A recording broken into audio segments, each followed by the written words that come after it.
இந்த சகோதர அன்புன்ற ஒரு இஷ்யூ வந்து அதை நான் காட்டாமல் போய் அதனால இதில் ஒரு தடை வந்துடக்கூடாது. அவர்கிட்ட கிடைக்கிற பாக்கியம், இந்த பாக்கியம் இருக்குது பாருங்க, ப்ரேயர்ன்ற ஜபம்ன்ற இந்த பாக்கியம், இதில் வந்து இந்த சகோதர அன்பு விவகாரம் ஏதாவது வந்து அதை நான் சரியாக காட்டாமல் சரியாக வாழாமல் போய் அதனால இதில் ஏதாவது ஒரு இடைஞ்சல் குறுக்கிட்டு கூடாது. இது ரொம்ப முக்கியம். உந்தன் பணிந்தே வந்தேனா இயேசுநாதா, கண்டேனும் மண்டை பேரானந்தமே.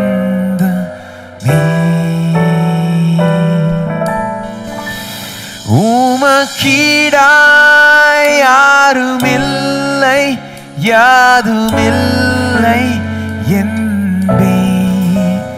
உம்மை தொழுதே பேரின்பம் காண்பே. உந்தன் பணிந்தே வந்தேனா இயேசுநாதா, கண்டேனும் மண்டை பேரானந்தமே.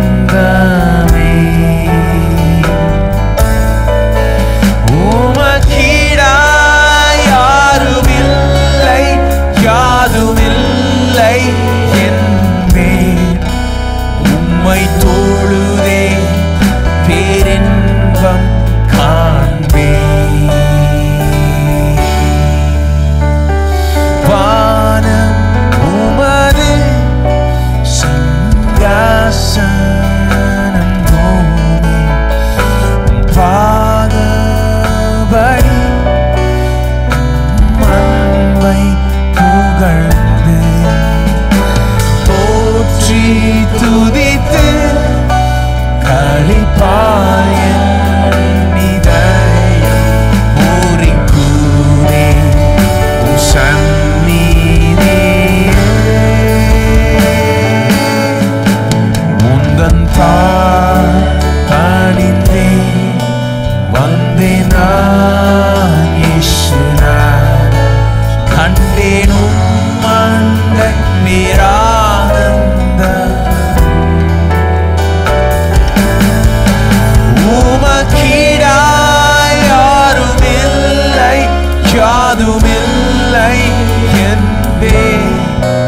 உம்மை தொழுதே பேரின்பம் காண்பே.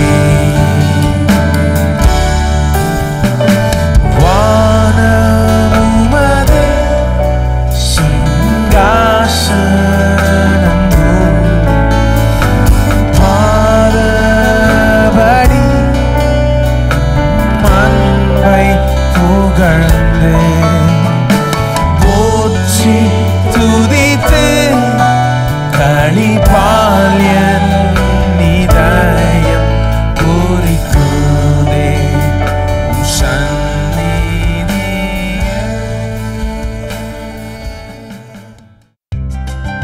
போதகர் சாம் செல்லத்துறை அவர்கள் நடத்தும் பூரண சுவிசேஷ வேதாகம கல்லூரியில் ஊழிய பயிற்சி பெற உடனே விண்ணப்பிக்கவும். விண்ணப்ப படிவம் பெற பூரண சுவிசேஷ வேதாகம கல்லூரி, தபால் பெட்டி எண் 494, சென்னை 7 அல்லது கீழ்காணும் தொலைபேசி எண்களில் தொடர்பு கொள்ளவும்.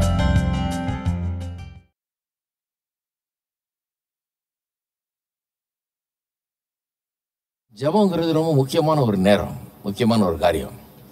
அதில் தடை ஏற்பட்டுரும், அது வெற்றி இல்லாமல் போயிடும், அதில் வந்து பிரச்சனை ஏற்பட்டுரும். இந்த சகோதர அன்பு ஒருவன் சரியாக காட்டலைன்னா அப்படிங்கிற விதத்தில் அதை டீச் பண்ணுறார்.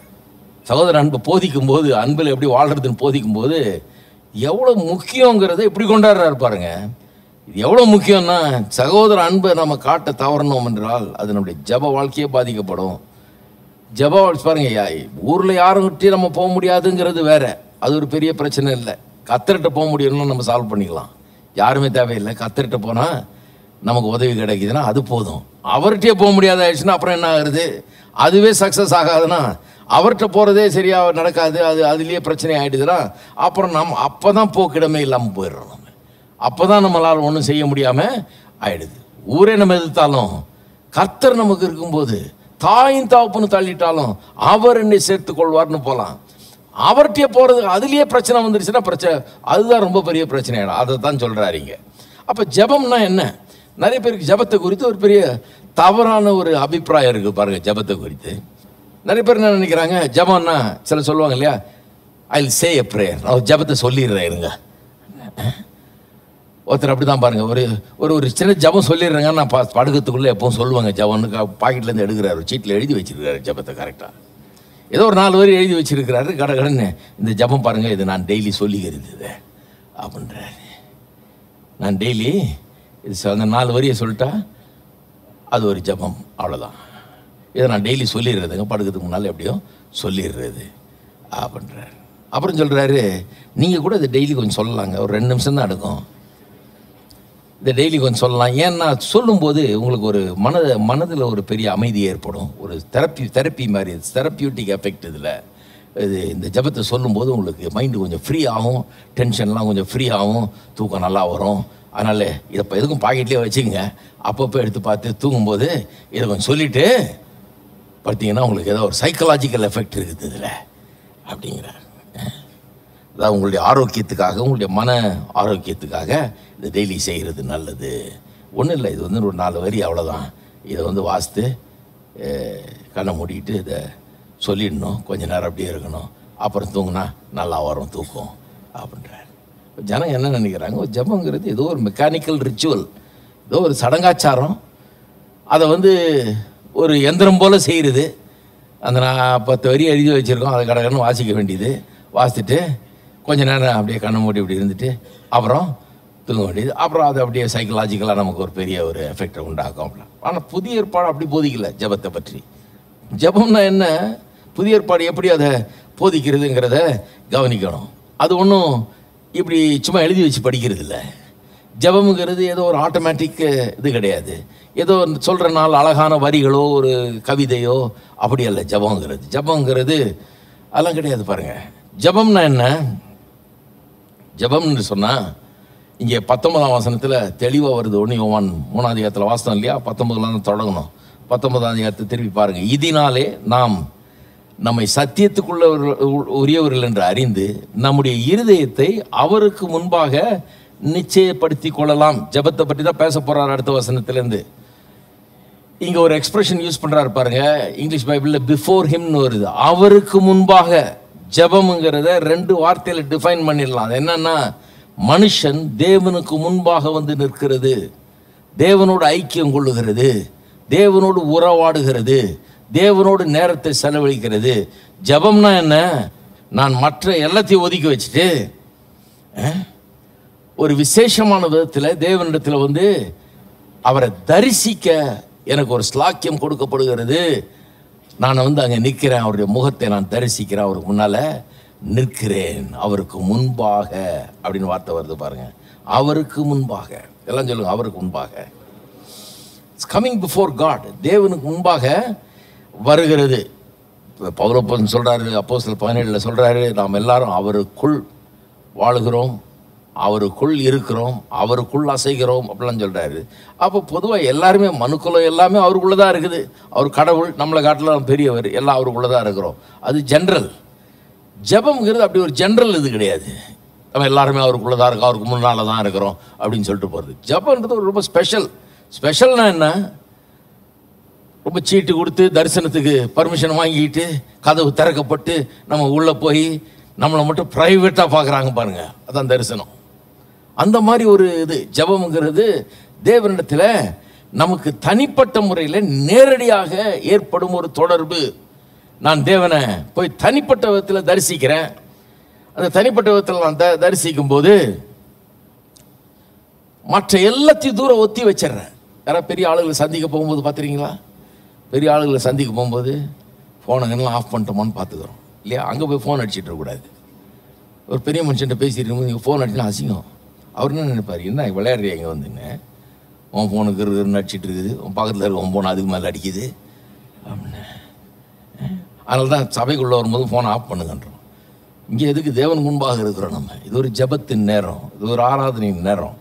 அப்போ இதெல்லாம் இது தேவையில்லை. இது கொஞ்ச நேரம், ஒரு 2 மணி நேரம் இதை ஆஃப் பண்ணி வச்சா ஒன்றும் ஆகிடாது. அதுக்குள்ளே ஒன்றும் ராப்சர் வந்துடாது.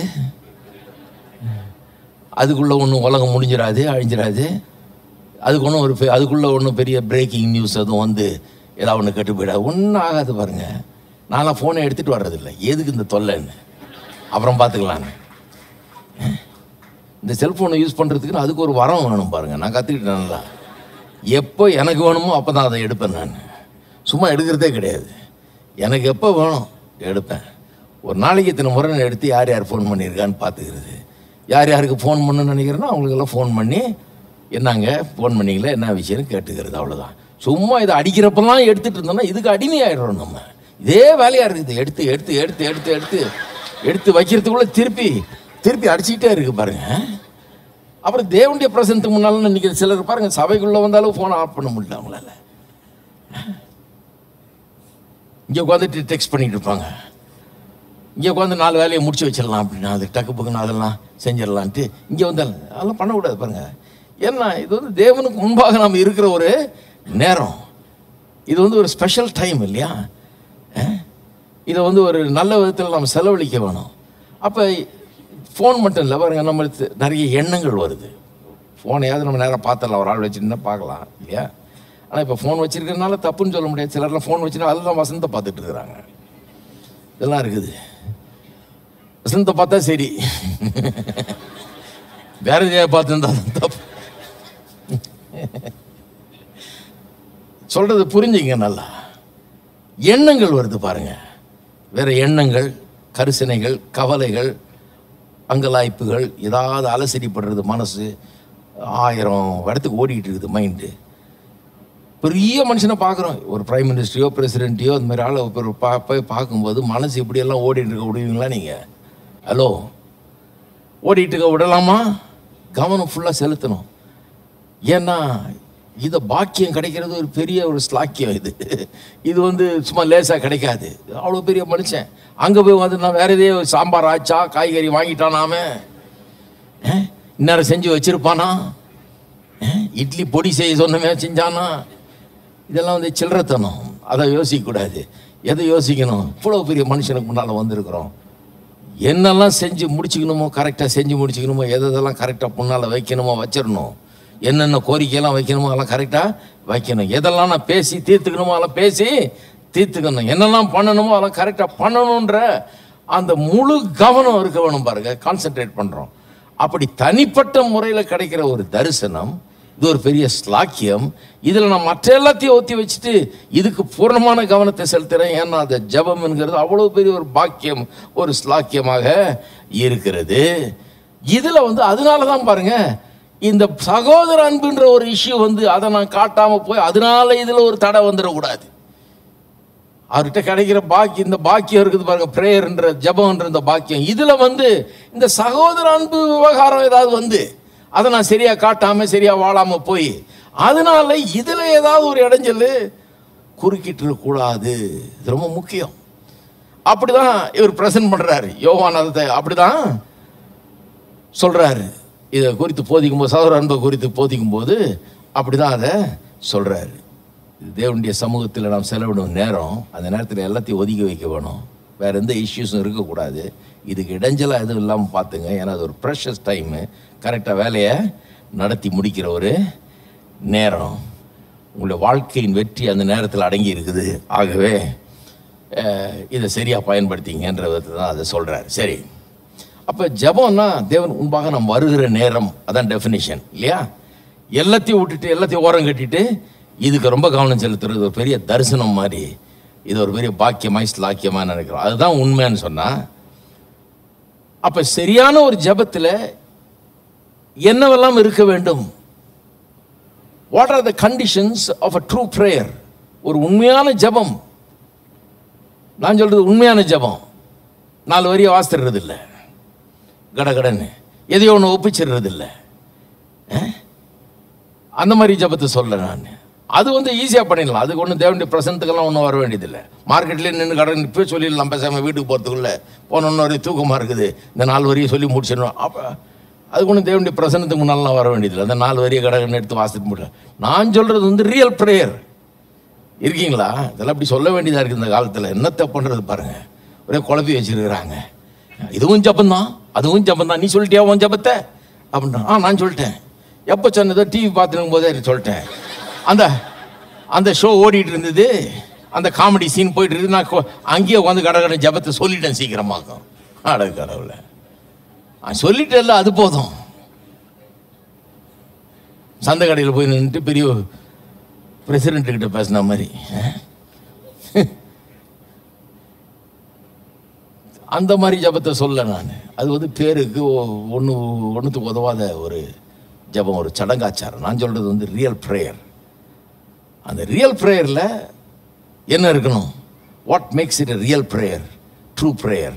3 காரியங்கள். அந்த 3 காரியங்களும் 3 வார்த்தைகளால் இங்கே வெளிப்படுகிற இந்த வசனத்தில் அதை பார்ப்போம். ஏன்னா அதை பார்க்கும்போது இந்த சகோதர அன்பு எவ்வளோ முக்கியமாக இருக்குது ஜபத்தில்ங்கிறது விளங்குது. எப்படி அது நம்முடைய வாழ்க்கைக்கு ரொம்ப முக்கியமாக இருக்குதுன்றதை பார்க்கலாம். சரி, 3 காரியம் இருக்கணும் அந்த ஜபத்தில், உண்மையான ஜபத்தில். ஒன்று வந்து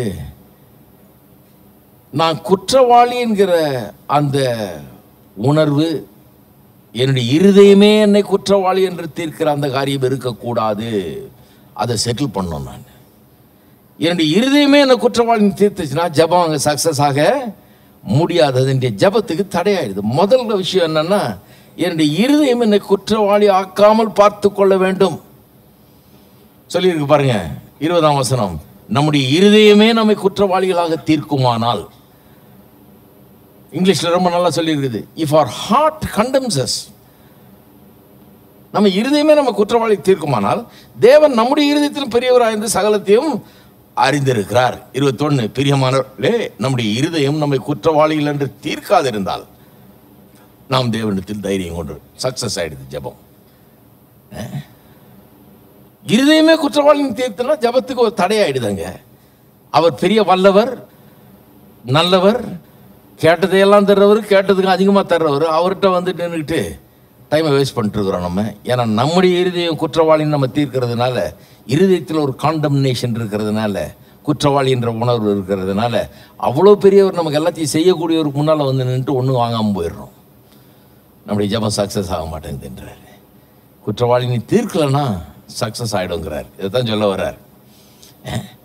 அப்போ இதை கொஞ்சம் நாம் கவனிப்போம். இருதயம்ங்கிறது, இருதயம் குற்றவாளியாக தீர்க்கிறதுங்கிறது என்ன? தேவனுடைய சமூகத்தில் நாம் வரும்போது, ஜபத்தில் வரும்போது தேவனோட ஐக்கியம் கொள்கிறோம் பாருங்க. தேவனோட ஐக்கியம் கொள்ளும்போது நம்முடைய மனசாட்சியில், இந்த இருதயம் நம்மை குற்றவாளியாய் தீர்க்குதுன்றது வந்து மனசாட்சியை பற்றி சொல்லியிருக்கிறாங்க. நம்முடைய மனசாட்சியில் ஒரு சத்தம் கேட்க ஆரம்பிக்குது. மனசாட்சி அப்போ ரொம்ப தெளிவாக வேலை செய்ய ஆரம்பிக்குது. மற்ற நேரத்தில் தெளிவாக வேலை செய்யலை, ஏன்னா டிவி பார்த்துட்டு இருக்கிறீங்களே, இது குவாய்ட்டாக இருக்குது, அது சத்தம் பெருசாக இருக்குது. அந்த சத்தம்லாம் கம்மி பண்ணி அதெல்லாம் பார்க்காத இருக்கும்போது கூட வேற கவலை இருக்குது, வேற எண்ணங்கள் ஓடிட்டு இருக்குது, அந்த எண்ணம் இந்த எண்ணம் அலை மோதிட்டு இருக்குது. அதனால இந்த சத்தம் சரியா கேட்க மாட்டேங்குது. இருக்கீங்களா?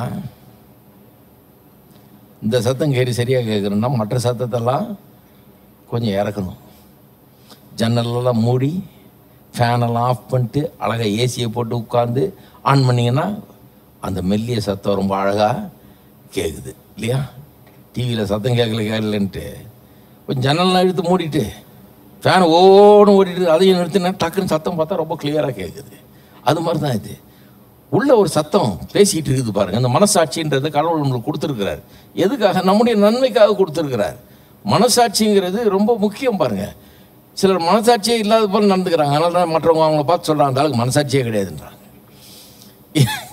ஏன்னா மனசாட்சியே இல்லாதவனை போல நடந்துக்கிறது.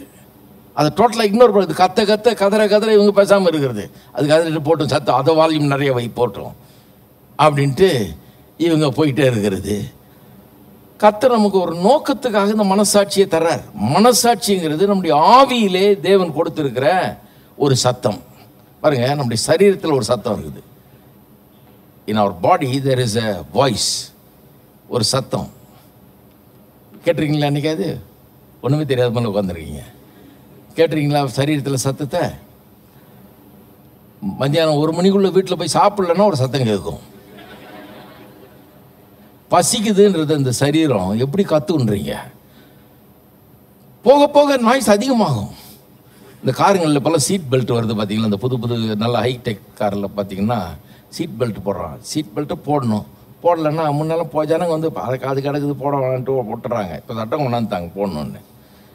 போடலைன்னா இப்போ பீப் பீப் பீப்னு சத்தம் கேட்கும். இது ஒரு நியூசன்ஸாக இருக்குது, இது ஒரு தொல்லையாக இருக்குதுன்னு தொல்லைக்காகவே போட்டுக்குவான். இல்லைன்னா அது கேட்டுக்கிட்டே இருக்கும். போகிற 1 மணி நேரத்துக்கு இதுக்கு சத்தம் கேட்டுக்கிட்டே இருக்கணும். சிலர் என்ன பண்ணுறது, அதையும் மீறி இவன் சத்தமாக ஏதாவது மியூசிக் போட்டுட்டு போகிறது அந்த பீப் பீப். ஏன்னா இது கிடக்குது, இதுக்காக நான் போடுவேண்ணா அப்படின்னு. அதனால தெரிஞ்சு வச்சுருக்காங்க ஆணுங்க. பாருங்கள், அவன் என்ன பண்ணிட்டான், இப்போ வர்ற காரில் என்ன பண்ணிட்டான், பீப் பீப் பீப்னு ரொம்ப மெல்லி சத்தத்தில் போடும். அப்புறம் கொஞ்சம் நேரம் பொறுத்து நீ இன்னும் போடலன்னா இன்னும் கொஞ்சம் சத்தம் போடும், இன்னும் போடலன்னா இன்னும் கொஞ்சம் சத்தம் போடும், இன்னும் போடல ஓன்னு அதை பீ பீ பீ பீன் உங்களை விடாது. போடுற வரைக்கும் உங்களை விடாது, போட்டே ஆகணும். அந்த மாதிரி ஆகிடும். நல்லா பண்ண வேண்டியதாக இருக்குது பாருங்கள். ஜனங்களை கண்டுக்காமல் விடலான்னு பார்க்குறாங்க. ஆனால் அது விடாத மாதிரி பண்ணி வச்சிருக்கிறாங்க. இப்போ சரீரத்தில் ஒரு சத்தம் இருக்குது. அந்த சத்தத்தை நம்ம அலட்சியம் பண்ண முடியாது. கொஞ்ச நேரம் அதை கண்டுக்காமல் இருக்கலாம். ஒருவேளை பசிக்கலாம், கொஞ்சம் அப்படியே பேசாமல் நம்ம வேறு ஏதாவது பார்த்துட்டு பிஸியாக இருந்துடலாம். ஆனால் கொஞ்ச நேரத்தில் அது வேலையை காட்டிடும், கதறும், கூச்சல் போடும். அது கொஞ்சம் சோத்தை போட்டால் தான் அந்த சத்தம் அடங்கும். சரீரத்தில் சத்தம் அது இல்லையா. சரீரத்தில் வலி இருக்குது பாருங்கள். வலிங்கிறது வந்து ரொம்ப முக்கியமான ஒரு கெப்பாசிட்டி. ஒரு முள்ளு காலில் படுத்தினா டக்குன்னு வலிக்குது. மூளைக்கு எவ்வளோ குயிக்காக எட்டுது பாருங்கள். அங்கே பட்ட மாத்திரத்தில் மின்னல் வேகத்தை காட்டில் அதிகமான வேகத்தில் வந்து எப்படி கத்தர் ஒயர் பண்ணி வச்சிருக்கிறார் பாருங்க. இப்போ சொல்கிறாங்க அது எலக்ட்ரானிக்கில் இதை பண்ணுறமாக்கும், ஒயரிங் இப்படி பிரமாதமாக பண்ண எதுவுமே சரியாக வேலை செய்ய மாட்டேங்குது. கத்தர் எப்படி ஒயர் பண்ணி வச்சிருக்காரு நம்ம மூளையும் நம்ம சரீரத்தையும், என்ன மாதிரி டாப் கிளாஸாக ஒயர் பண்ணி வச்சிருக்காரு. இங்கே ஒரு சின்ன முள் இங்கே பட்டோன்னு மூளைக்கு நான் ஊன்றதுக்குள்ள அங்கே டக்குன்னு உரைக்குது பாருங்க. தகவல் போயிடுது, என்னமோ கீழே டேஞ்சர் இருக்குது. அந்த டேஞ்சரை எனக்கு, அந்த அபாயத்தை எனக்கு காட்டுறதுக்காக, என்னை எச்சரிக்காததுக்காக தான் அந்த வலியை கத்தர் கொடுத்துருக்குறாரு என் சரீரத்தில். வலிங்கிறது ஒரு சத்தம், ஒரு அலாம் மாதிரி. அது ஒரு அலாம் கலப்புது. ஏன்னா இல்லைன்னா கார் ஓட்டையாயிடும், அது எங்கேயா ரிப்பேர் ஆகி இன்ஃபெக்ஷன் ஆகி அப்புறம் பிரச்சனை ஆகிடும்ட்டு ஜாக்கிரதையாக அதை பாதுகாக்கிறதுக்காக கத்தர் அதை கொடுத்துருக்கிறார். உங்கள் குரல் உயர்த்தி பாடிடுங்கள், கொண்டாடிடுங்கள் பரிசுத்த ஸ்தலத்தில். உங்கள் குரல் உயர்த்தி பாடிடுங்கள், கொண்டாடிடுங்கள் பரிசுத்த ஸ்தலத்தில். உங்கள் கரம் உயர்த்தி திருநாமத்தை புகழ்ந்திடுங்கள் பரிசுத்த ஸ்தலத்தில். உங்கள் கரம் உயர்த்தி திருநாமத்தை புகழ்ந்திடுங்கள் பரிசுத்த ஸ்தலத்தில். அல்லேலூயா அல்லேலூயா அல்லேலூயா அல்லேலூயா அல்லேலூயா அல்லேலூயா. துதியின் கீதங்கள் இசைப்போம். அல்லேலூயா அல்லேலூயா அல்லேலூயா அல்லேலூயா அல்லேலூயா அல்லேலூயா. துதியின் கீதங்கள் இசைப்போம். உங்கள் குரல் உயர்த்தி பாடிடுங்கள், கொண்டாடிடுங்கள் பரிசுத்த ஸ்தலத்தில். உங்கள் குரல்